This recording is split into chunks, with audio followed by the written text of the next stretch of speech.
Assalamualaikum warahmatullahi wabarakatuh. Video kali ini bertema tentang aku, Smart ASN, instansi dan bidang tugasku.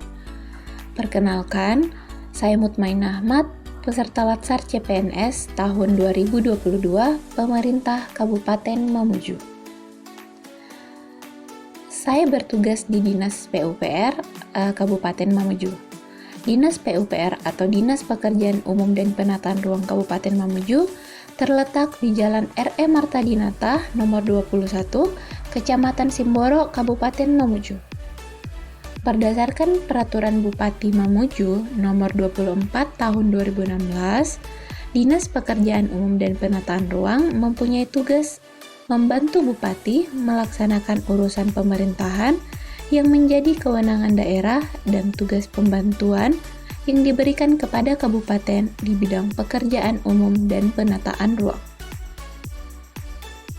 Dinas PUPR Kabupaten Mamuju memberikan pelayanan terkait penerbitan surat rekomendasi persetujuan kesesuaian kegiatan pemanfaatan ruang atau disebut sebagai PKKPR, penerbitan Keterangan Rencana Kota atau KRK, dan penerbitan Persetujuan Bangunan Gedung atau PBG.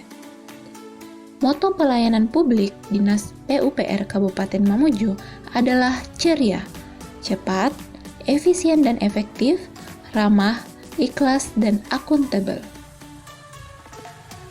Terkait tugas dan jabatan, di Dinas PUPR Kabupaten Mamuju, saya bertugas di bidang penataan ruang dengan jabatan sebagai penata ruang ahli pertama. Fungsi dan tugas saya ini diatur dalam Permen PAN RB nomor 78 tahun 2020 tentang jabatan fungsional penata ruang. Unsur kegiatan jabatan fungsional penata ruang meliputi yang pertama, pengaturan penataan ruang, yakni upaya penentuan landasan hukum bagi pemerintah pusat, pemerintah daerah, dan masyarakat dalam penataan ruang.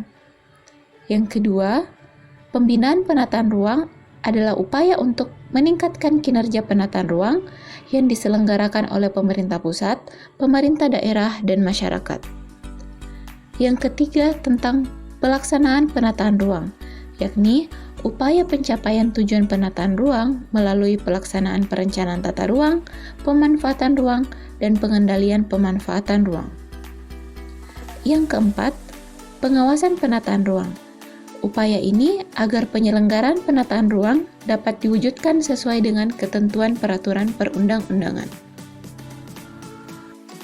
Berkaitan dengan Smart ASN, Smart ASN adalah ASN yang memiliki kemampuan dan karakter yang meliputi integritas, profesional, hospitality, networking, entrepreneurship, berwawasan global, dan penguasaan IT dan bahasa asing.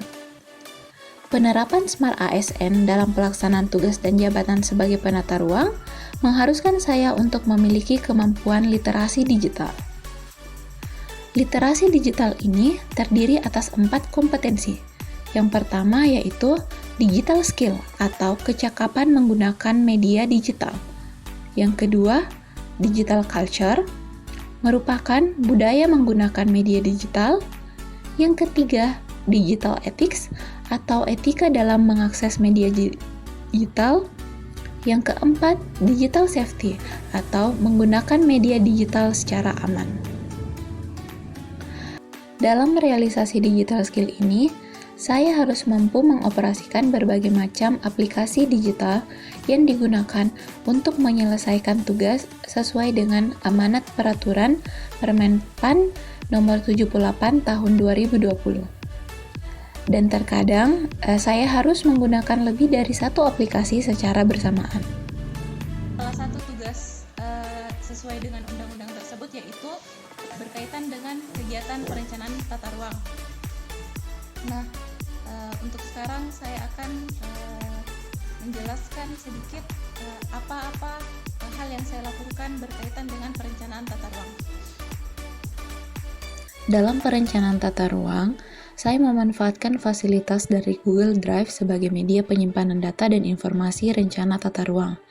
Tadi saya sudah mengupload beberapa dokumen. Tujuan penyimpanan dokumen secara online ini dengan maksud agar dapat memudahkan untuk diakses kapan saja dan dari mana saja. Selain perencanaan tata ruang, dalam kegiatan pelaksanaan penata ruang juga terkait dengan kegiatan pemanfaatan ruang.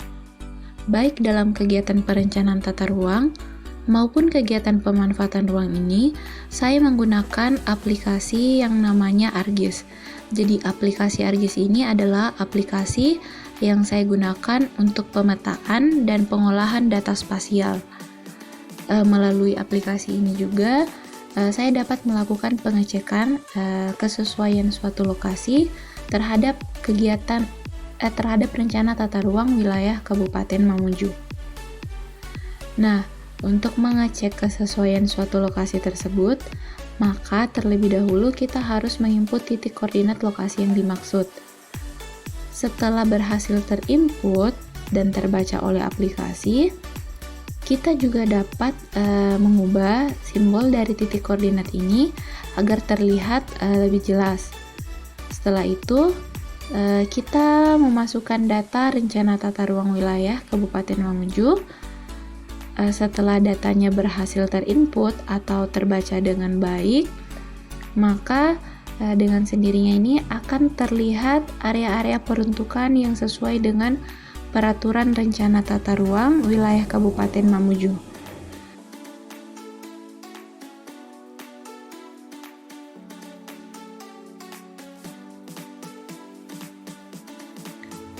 Kebetulan untuk titik koordinat yang saya input ternyata masuk dalam area peruntukan kawasan permukiman perkotaan. Cukup sekian yang dapat saya sampaikan pada kesempatan kali ini. Semoga dapat memberikan manfaat dan menambah ilmu pengetahuan. Lebih dan kurangnya mohon dimaafkan. Terima kasih. Assalamualaikum warahmatullahi wabarakatuh. Salam ASN berakhlak, bangga melayani negeri.